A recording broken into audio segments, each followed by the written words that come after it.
Good evening and salutations, my B&B fans. So, I'm going to be honest, this episode didn't really offer a lot, but there was some interesting stuff that happened. So, Brooke and Katie, Brooke is not there talking to Donna, about the whole crazy incident that happened. And then this conversation just, how do I describe it?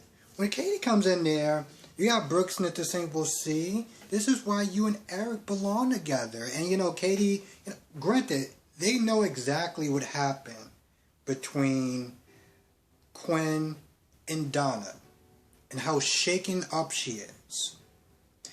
You know what they talk about? You and Eric, you belong together. This whole thing just proves that it's not a physical thing, it's a psychological thing, and he really loves you. I'm sitting there thinking, so, this crazy ass chick just practically coined your sister, and we should probably be talking about, I don't know, the cops, a restraining order, and any one of those kind of, but we're not going to do that. We're just going to sit there and talk about how. I'm also sitting there thinking, your sister's pretty shaken up, right? Now, she hasn't made a move on Eric, before y'all two practically started pushing her towards Eric. Now, she gets into an altercation with Quinn. You sit there and think, gee, how do we get here? How do we get to this point? That's not important. I'm just baffled. I'm watching this the whole time and I'm like, so we're just gonna do the exact same behavior that got her shooken up in the first place. Did Quinn go to jail? Is she still among the free? So this can happen at any point in time, right? And we're still gonna push her towards. Okay, all right. Now of course you got Quinn. That they're giving all sorts of demands. At this point, I'm not even really mad anymore. I'm just like, okay, Eric, I said this yesterday, and I'm going to sit there and say this again today. Eric, please, please, please, pass this test. We're going to call this the manhood test. Okay? We're going to call this the manhood test. And this is when you cave to her ridiculous, idiotic, hypocritical demands. Or you practically tell her to kick rocks. I'm not your child, and you're not going to speak to me that way. And also, the hell are you sitting there doing, confronting her? What happened there? Is this your golden opportunity? Alright? So he goes to the office, and this is, when you got the Logan sisters acting like a bunch of schoolgirls. He's here. Let's just go and give these two lovebirds, some privacy. Let's talk to the cops about a restraining order. No, we're not going to do that. So, and granted, I'm sitting there watching this because Eric is just going in circles at this point. You ever have somebody who, and I'm going to be honest, I've done this too. When you have when there's a subject there's a hard subject for you to sit there and talk about with someone. So you kind of go in this roundabout circle, and at some point, the other person is just like, can you just get to the damn point? But Eric doesn't. He just talks about how you mean so much to me. We had an instant hug, and, it happened. And by it, I mean boner, because, let's be honest, if they're not going to sit there and take this story seriously, why the hell should I? He's like, you're special to me, and, I'm always going to care about you, I'm always going to love you, and I'm like, so is he not going to pass the test? Somebody sits there and they do this thing called the compliment sandwich. Like, you mean so much to me, you're so important to me, and this isn't going to go well, is it? But of course, the 18-minute mark shows up, and it just stops. And by the way, so they're not going to go back to the intro I like, right? They're just going to skip past it. Okay. Meanwhile, you got Steffi and Liam talking about how Finn and Hope need to stay away from the parents because they're crazy and they don't want their kids near a bunch of, well, whack jobs.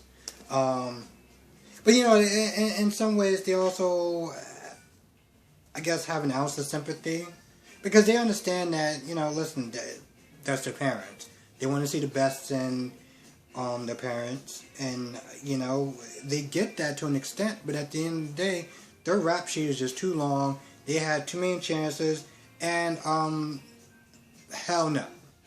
Now, of course, you got Finn and Hope that is, honestly, to tell you the truth, tired of feeling guilty. They're tired of feeling guilty. And granted, I don't remember, was it Liam? I think he was like, you know, I don't want to be the man in her life that gives ultimatums and tell her what she can and can't do and who she can and can't see. So at this point, again, like I said, you got Finn and Hope. I'm not gonna lie, when she read the text, she read the text and the text was just like, I hope you're having a good day. I just want to sit there and tell you I love you. I'm like, I guess that's something she just had to get used to her whole life. And what is going on with that hair? I want to know how's everyone feel about it, because I'm a little confused about her new hairstyle.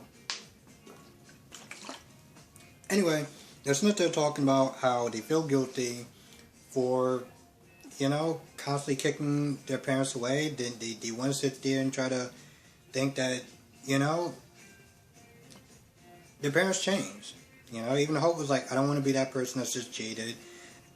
Another person in Deacon's life that, you know, doesn't want to give him a second chance, that can believe that he can change and be a better person.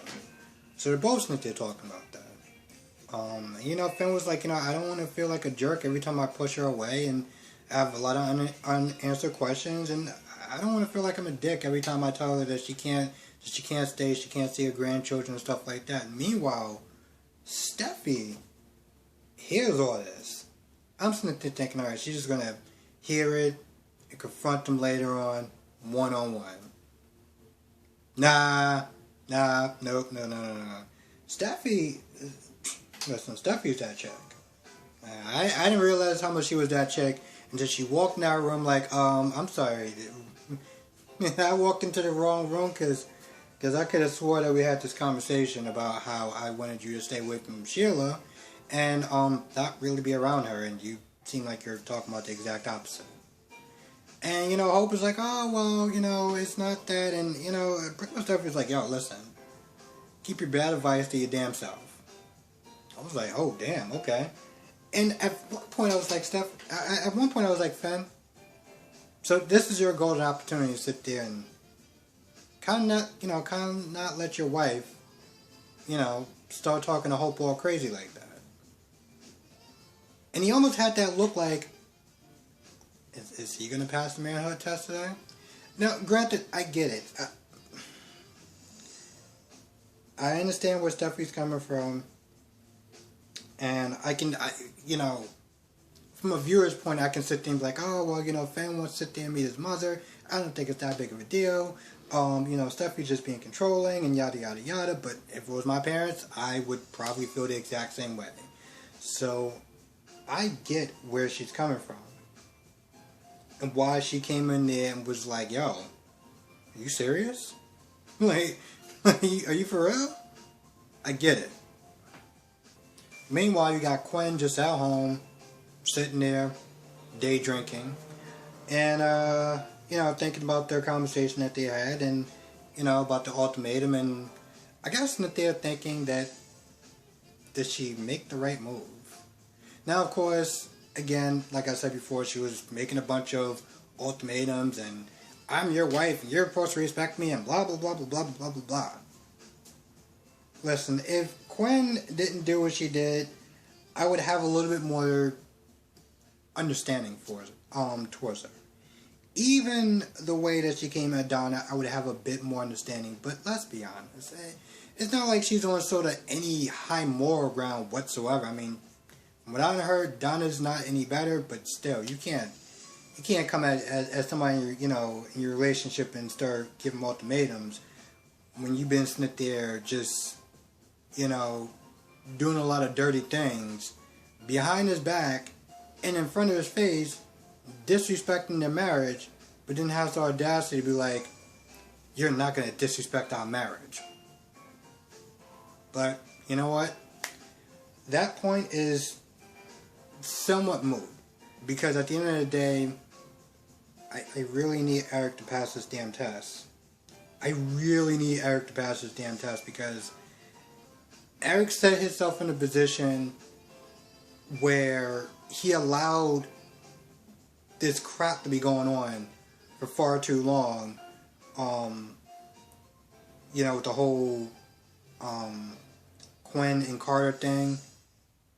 And part of my reason for me, like, I know he screwed up, but he's no senior man, he's a senior citizen, and, animals and senior citizens I kind of have a soft spot for. So, which is bad for a reviewer, but, I'm human. But I'm like, bro, you need to pass this damn test.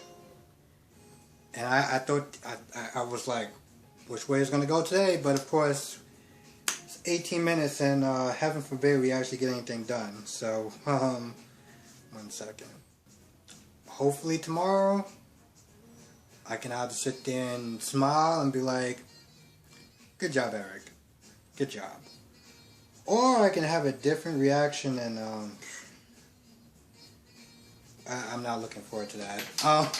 But with that being said, I think that's about it. It's so weird reviewing this show in a way, because it's so shorter. It's so short compared to the other ones. And I always feel like why is it like this? Damn volume just jumps. I always feel like I miss a lot of stuff when I'm reviewing stuff that's like 36 minutes long. So when it's like 18 minutes long, I'm like, alright, this review ended a little bit too fast. Did I get everything? I guess. Anyway, with that being said, I'm going to go. I want to thank you for watching. Be safe. Let me know your thoughts in the comment section below, and I will see you in the next video.